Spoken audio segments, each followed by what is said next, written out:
Kita akan masuk kepada presentasi narasumber yang pertama dengan topik tata laksana hemodinamik secara optimal di fasilitas terbatas, kemampuan penting yang wajib dikuasai, yang akan dipresentasikan oleh Ketua kita, Profesor Dr. Rismala Dewi, spesialis anak konsultan. Mohon CV-nya bisa ditayangkan.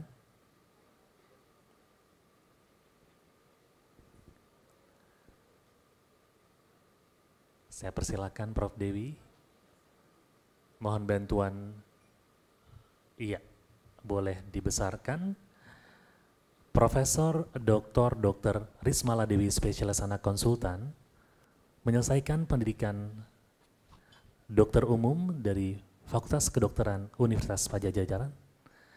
Beliau menyelesaikan pendidikan spesialis ilmu kesehatan anak, konsultan pediatri gawat darurat, saat ini ETIA atau Emergency Terapi Intensif Anak, dan doktor dari Fakultas Kedokteran Universitas Indonesia, Rumah Sakit Cipto Mangunkusumo. Saat ini bekerja sebagai staf Divisi Emergency Terapi Intensif Anak dan guru besar di Departemen Ilmu Kesehatan Anak FKUI. Beliau menjabat sebagai Ketua ID Cabang DKI Jakarta, Ketua PKB Departemen Ilmu Kesehatan Anak FKUI RSCM, dan Ketua Continuing Medical Education dari FKUI. Saya persilakan kepada Prof. Dewi untuk mempresentasikan mengenai tata laksana hemodinamik secara optimal di fasilitas terbatas. Silakan, Prof. Ya, terima kasih Dr. Yogi. Sekali lagi Assalamualaikum warahmatullahi wabarakatuh. Untuk sesi yang pertama ini saya diberikan judul ya mengenai tata laksana hemodinamik pada fasilitas terbatas. Tapi sebenarnya kalau dilihat di Jakarta itu enggak terbatas ya. Kebanyakan sudah canggih-canggih gitu ya. Sampai ke RSUD juga sudah fasilitas yang disiapkan itu sebenarnya untuk yang standar sudah cukup bagus gitu ya. Walaupun kalau kita lihat beberapa kasus yang datang kebetulan karena saya di RSCM itu kasus-kasus yang rujukannya selalu karena fasilitas terbatas gitu ya. Tapi saya tidak tahu apakah memang fasilitasnya atau memang kasusnya atau memang SDM-nya terbatas gitu ya. Kadang-kadang ada alat-alat yang canggih tidak disiapkan juga SDM-nya ya. Seperti sekarang dari Kementerian Kesehatan membeli atau menyiapkan mungkin alat-alat yang cukup canggih, tapi memang SDM-nya yang belum. Nah itu yang harus kita pahami bersama. Nah untuk yang topik kali ini, saya kalau mau pakai pointer mesti di sini ya. Sini, oh ya gitu ya, jadi di depan saja. Baik, mengenai tata laksana hemodinamik, kalau misalnya fasilitasnya terbatas ya, apakah dengan fasilitas yang ada kita dapat optimal ya untuk menata laksana ini secara umum, secara general, karena mungkin kalau di Jakarta dan sekitarnya sudah cukup, tapi di tempat lain ya mungkin ini ada highlight yang bisa kita pakai. Ya. Ini adalah overview-nya. Jadi tata laksana hemodinamik ini yang pada tempat atau fasilitas yang terbatas itu fokusnya adalah memaksimalkan ya, memaksimalkan atau memaksimalkan intervensi yang efektif gitu. Intervensi yang efektif dengan prioritinya atau prioritasnya itu pada hemodinamik, parameter hemodinamik dasar ya, dengan menggunakan alat-alat yang ada gitu. Nah, goalnya apa? Goalnya untuk sekali lagi kalau kita berbicara mengenai hemodinamik, goalnya adalah mengoptimisasi ya, mengoptimalkan delivery oksigen ke jaringan dan mencegah kerusakan organ yang lebih lanjut ya. Jadi intinya adalah kalau kita berbicara hemodinamik adalah berbicara delivery oksigen. Ya. Bagaimana oksigen yang di-delivery itu bisa sampai ke organ gitu ya, itu memang membutuhkan tadi yang namanya hemodinamik gitu ya. Nah, kadang dengan alat-alat yang canggih-canggih kita sering lupa jadinya ya, bahwa clinical judgment ya atau penilaian klinis itu akhirnya tergantikan. Ya. Sering beberapa misalnya kami punya PPDS ya sudah langsung gitu. Bagaimana kondisi klinis pasien? Oh iya dari misalnya dari uskomnya begini, dari ikonnya begini, dari pikonya begini, dari ekonya begini gitu ya.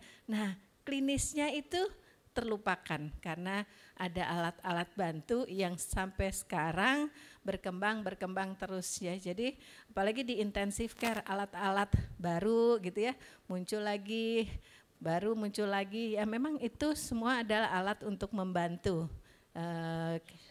kita, tetapi jangan lupa kita adalah klinisi sehingga klinis itu penting sekali ya. Ini seperti dikatakan oleh Hippocrates, jadi the art of medicine itu ada 3 hal ya, penyakitnya, pasien, dan dokternya gitu ya. Jadi di sini sudah sejak lama bahwa dokter, pasien, dan penyakitnya itu adalah satu kesatuan gitu ya. Jadi memang kalau alat-alat ya, alat-alat canggih itu di luar yang memang bisa membantu kita, tetapi kalau interpretasinya salah itu malah jadi menjerumuskan. Ya. Kemudian apa yang akan kita diskusikan hari ini ada 5 hal ya. Ini bagaimana mengenali ya parameter hemodinamik dasar, kemudian penggunaan terapi cairan dan vasoaktif dan inotropik, kemudian advanced monitoring teknik yang kalau dimungkinkan ada bisa dipakai, kemudian beberapa hal ya yang harus kita pertimbangkan pada tempat-tempat yang memang terbatas ya, dan juga bagaimana kita memproteksi hemodinamik tersebut. Nah, yang pertama mengenal parameter hemodinamik dasar. Ini adalah penting sekali ya. Jadi kembali lagi ini adalah masalah parameter klinis. Kita sebagai klinisi yang harus terus mengasah ya. Yang kalau berhadapan setiap hari dengan pasien-pasien mungkin ya lama-lama gitu ya. Kalau yang baru-baru nih misalnya sini ada dokter-dokter umum ya yang mungkin sebelumnya nggak terlalu banyak berinteraksi dengan pasien-pasien anak ya, sekarang mulai dan bisa melihat ya, kita harus melakukan apa ya, terus-menerus ya melihat gambaran klinis apa pada pasien anak kalau mengalami masalah ya. Ini adalah parameter hemodinamik dasar, kita melihat tanda vital tentu saja semua dokter tahu caranya untuk melihat tanda vital ya. Kemudian ini bisa memakai alat juga ya, bisa juga kita melakukan dengan alat-alat sederhana.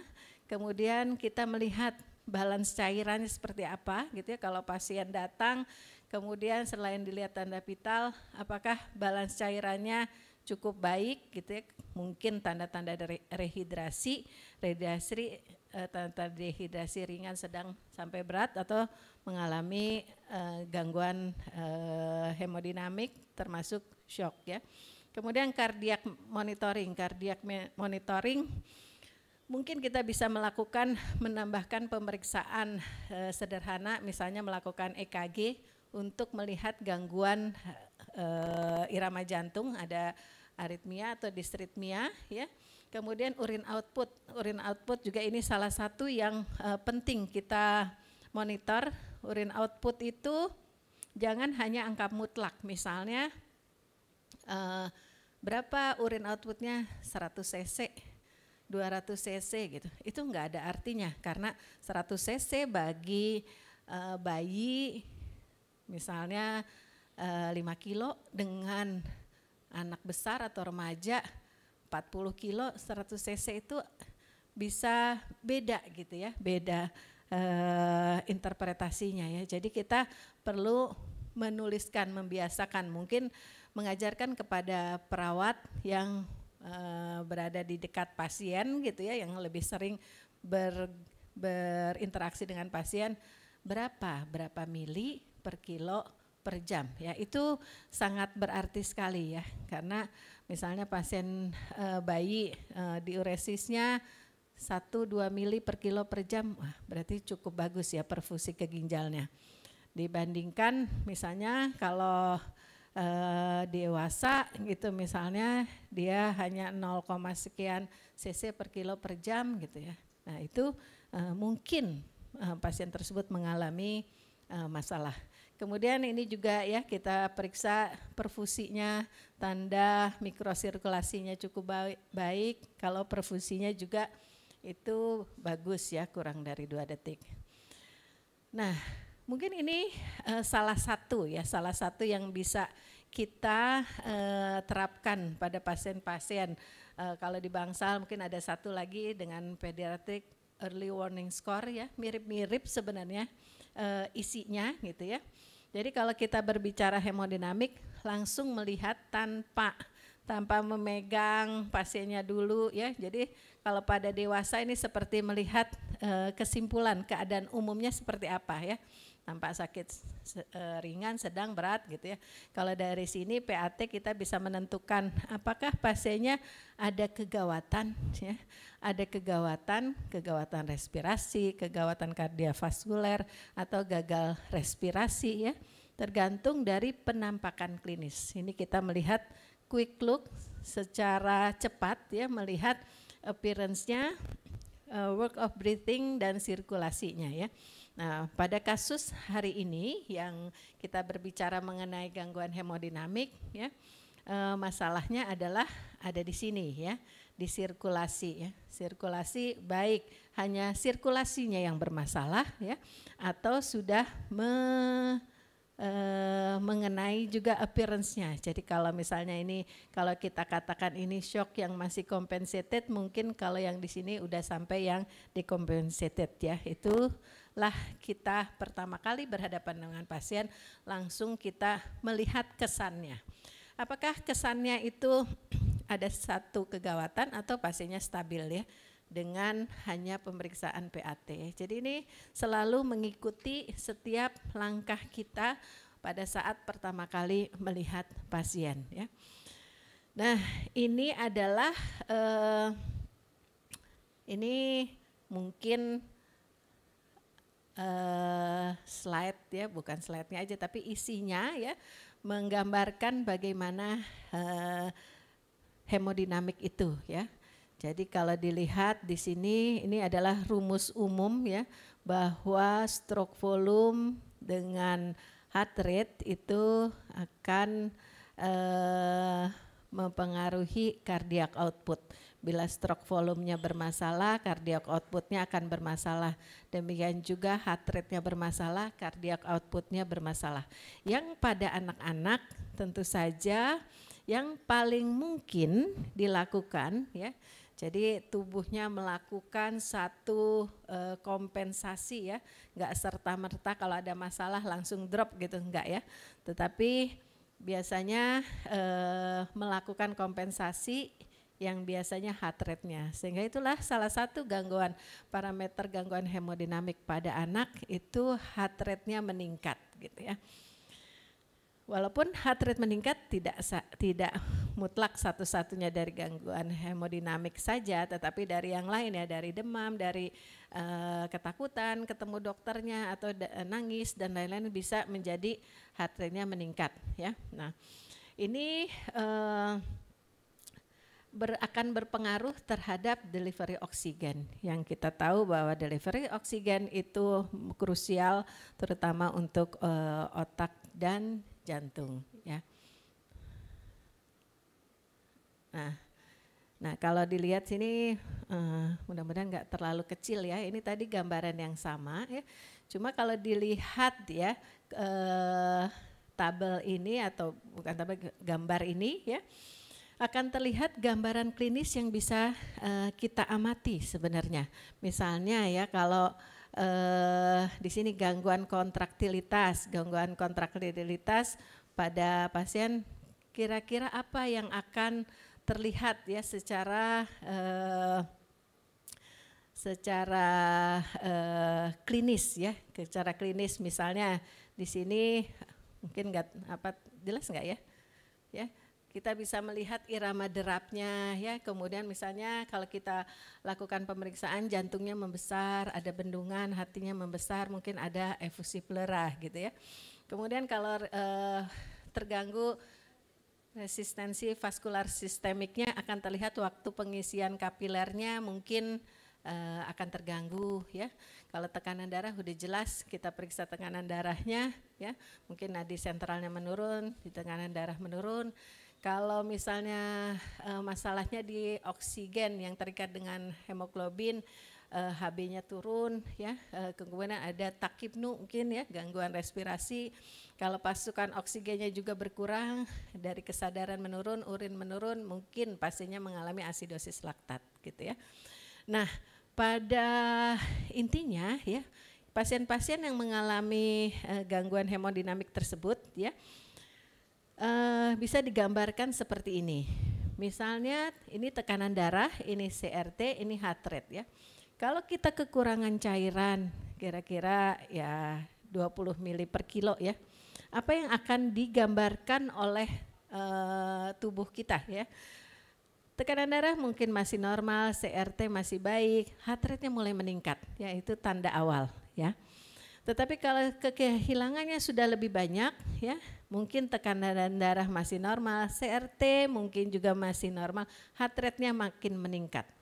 Tapi kalau kehilangannya sudah sampai 60 mili per kilo ya, tekanan darahnya turun, CRT-nya juga meningkat, heart rate-nya tambah meningkat, yang pada satu titik dia akan turun ya. Itu sudah fasenya yang sudah bukan decompensated, mungkin sudah fasenya yang tidak bisa kita toleran lagi ya, mungkin sampai irreversible.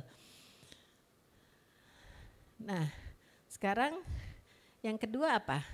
Yang kedua penting sekali cairan. Cairan pada pasien dengan gangguan hemodinamik itu ya harus kita lihat apakah responsif terhadap cairan. Terus bagaimana, apakah perlu penggunaan vasopresor atau pasiennya memerlukan inotropik. Nah, ini adalah prinsip dari tata laksana shock ya. Kalau tadi sudah digambarkan delivery oksigen itu tergantung dari cardiac output dan arterial oksigen content ya. Cardiac output ada heart rate dan stroke volume. Di sini terdiri dari preload, contractility, afterload ya. Jadi preload itu adalah berhubungan dengan volume, dengan isi ya. Sehingga tata laksana yang kita berikan apa? Cairan ya. Kemudian kalau kontraktilitas ya, gangguannya di kontraktilitas. Apa yang kita berikan mungkin inotropik ya. Kalau misalnya di vaskulernya afterload, kita berikan baik vasodilator atau vasopresor ya. Jadi kita lihat bahwa delivery oksigen bisa terganggu karena masalah ini ya, preload, kontraktilitas dan afterload, dan ada tata laksananya ya, jadi tergantung yang mana yang bermasalah. Kemudian juga dipengaruhi konten oksigen ya, yaitu HB dan saturasi ya.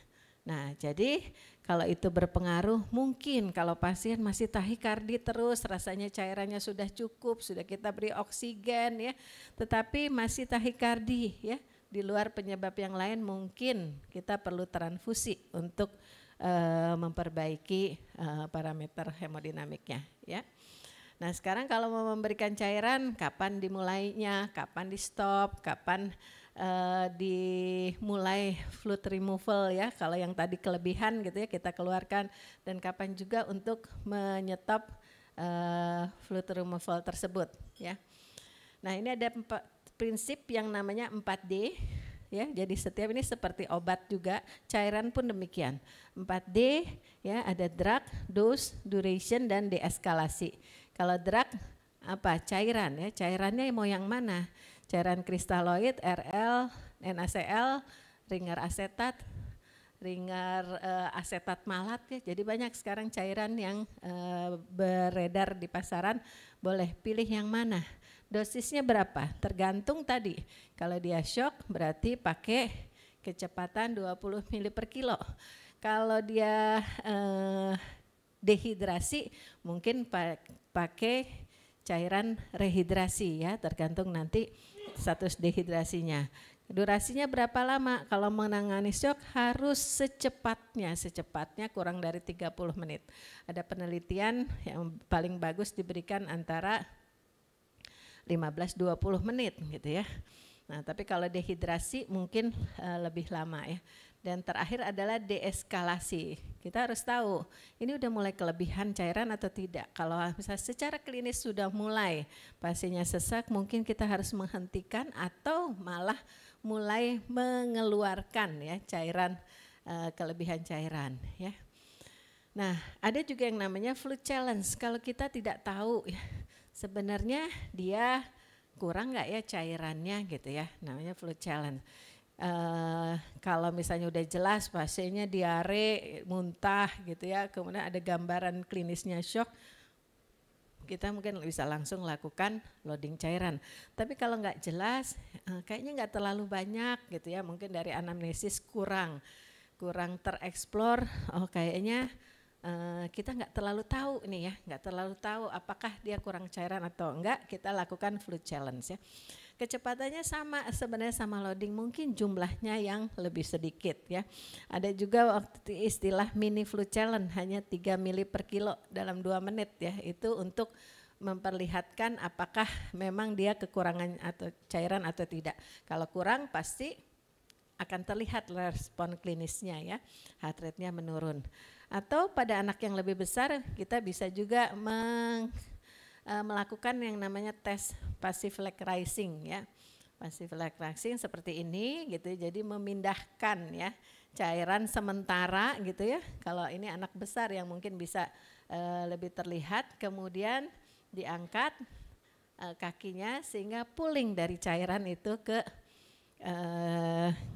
arah jantung. Nah, dan akan terlihat perubahannya dari yang tadi tahikardi dan tahikardinya menurun. Apakah cukup sekian? Kalau misalnya kelihatan ada respon, ya baru kita lakukan pemberian cairan ya. Jadi enggak hanya, ini hanya suatu tes aja gitu. Nah, obat-obat apa yang akan kita berikan? Ini ada inotropik, vasopresor, tergantung dari kebutuhannya ya. Kalau misalnya kontraktilitasnya yang terganggu, ini obat-obat inotropik yang bisa kita berikan ya, tergantung dosisnya gitu ya. Kalau misalnya kayak dopamin, kalau lebih dari 10 mungkin efeknya jadi vasopresor gitu ya. Sedangkan obat-obat vasopresor yang biasanya sering kita berikan diantaranya adalah norepinefrin ya, tapi kalau pasiennya memang terlihat gambaran vasodilatasi ya kita berikan obat-obat vasodilator. Dan kita bisa lihat di sini bahwa bagaimana perannya ya, ini beta 1, beta 2 ya. Mungkin enggak berubah jadinya. Ini alfa, dobutamin lebih banyak di efek beta 1-nya, kalau norepinefrin paling banyak di efek alfanya sebagai vasopresor ya. Jadi kita bisa pilih ya, jadi nggak ada protokol abis ini harus pakai dopamin, abis dopamin nggak respon kasih dobutamin dan apa enggak ya. Jadi tergantung kembali lagi klinis pasien gitu ya. Nah, yang ketiga adalah advanced hemodynamic monitoring ya. Jadi ada banyak. Kenapa kita harus melakukan monitor hemodinamik supaya perfusinya tetap terjaga? Kita juga bisa mendeteksi lebih awal bila ada ketidakcukupan perfusi ya. Kemudian bisa juga melakukan step up dan step down hemodynamic management ya. Jadi dengan pemeriksaan tetapi kembali lagi ya, pakailah yang ada yang memang tersedia dan kita pahami alat-alat tersebut ya. Jadi dikombinasi dengan klinis. Kalau klinis sama alat berbeda, kita percaya mana? Percaya klinis ya, tapi tentu saja dengan latihan-latihan yang sering gitu ya, melihat secara klinis. Nah, kalau alat-alatnya yaitu non-invasif hemodynamic monitoring ya, ini adalah yang paling sederhana yang pasti bisa kita kerjakan semua gitu ya. Kemudian ada capnografi, ada perfusion pressure, itu central venous ini ya, central venous oxygen saturation, ada pemeriksaan laktat, kemudian ada TTE, ada USCOM, ada banyak hal ya yang bisa membantu kita untuk memantau hemodinamik ya. Tapi ini adalah yang paling mudah ya, yang paling mudah kita lakukan, tetapi juga memang harus hati-hati karena pasien-pasien anak bisa berubah kondisi klinisnya secara cepat, sehingga kita harus sering ya selalu mengakses, menilai kembali pasien-pasien tersebut ya. Atau misalnya kalaupun didelegasikan, apa poin yang harus dinilai gitu ya. Kalau ada apa kemudian dilaporkan. Kemudian yang lain ini yang lebih invasif ya. Ya mungkin kalau di sini di tempat kita yang ini nggak pernah dipakai gitu ya. Ini juga alatnya, device-nya sebenarnya ya, alatnya sih mahal juga, tetapi alat kateternya yang cukup mahal. Mungkin yang ini yang masih sering kita kerjakan ya, kanulasi arteri dan CVV monitoring yang masih lebih sederhana dibandingkan yang lainnya. Kemudian yang keempat adalah bagaimana kalau kita mempunyai masalah ya, keterbatasan gitu ya. Jadi ini ada dua. Yang pertama adalah clinical judgment. Jadi kembali lagi kita sebagai klinisi, clinical judgment-nya harus dipertajam. Kemudian ada alat-alat yang sederhana yang ada yang bisa kita pakai gitu ya. Jadi kita harus yang pertama ya clinical judgment itu mengenal ya, kemudian menganalisis. Kita bisa melakukan prioritas mana yang harus kita kerjakan, kemudian solusinya seperti apa, lakukan ya action, kemudian evaluasi outcome-nya. Jadi ini secara gambaran semua mungkin pasien dilakukan hal seperti ini ya, clinical judgment dengan langkah-langkah ada 6 langkah ini yang harus kita terapkan pada pasien, semua pasien-pasien ya. Dan yang kelima adalah ini ya, harus kita meminimalkan harm ya. Jadi kalau nggak perlu-perlu amat ya nggak usah gitu ya. Kita pertimbangkan bahwa ini mana resikonya yang lebih besar dibandingkan dengan keuntungannya gitu ya. Jadi kita meminimalisir, apalagi kalau misalnya fasilitas kita terbatas gitu ya. Jangan yang lakukan yang aneh-aneh misalnya. Yang penting gimana caranya untuk menstabilkan pasien ya. Kemudian pendekatannya harus individual karena setiap masalah, setiap pasien itu berbeda, baik dari perjalanan penyakitnya, dari responnya gitu ya. Jadi individual sekali, dan ini yang penting. Penting adalah selalu dilakukan penilaian terus-menerus gitu ya. Poin atau hal yang utama adalah ini ya, bahwa reassess ya. Kalau hanya sekali terus ditinggal ya mungkin saja tadi dia mudah berubah sehingga akan terjadi masalah baru ya. Jadi kita memang harus sering-sering untuk melakukan continuous assessment tersebut ya. Baik, ini adalah yang terakhir, bahwa tata laksana hemodinamik itu tujuannya untuk mengoptimalisasi ya fungsi hemodinamik untuk kebutuhan oksigen. Jadi ini poin pentingnya, oksigen, delivery oksigen di seluruh tubuh. Kemudian mungkin nggak ada ya satu metode yang paling superior yang bisa menata laksana pasien, tetapi tentu saja harus ada kombinasi ya. Kalau di fasilitas terbatas apa ya, terpaksa bahwa kombinasi judgement klinis dengan alat sederhana yang ada itu adalah yang sudah terbaik yang bisa kita lakukan. Ya, jadi di sini tata laksana hemodinamik di fasilitas terbatas fokus pada sumber atau resources yang ada, yang tersedia dan penilaian klinis untuk menstabilisasi pasien. Mungkin itu saja yang bisa disampaikan. Terima kasih. Assalamualaikum warahmatullahi wabarakatuh.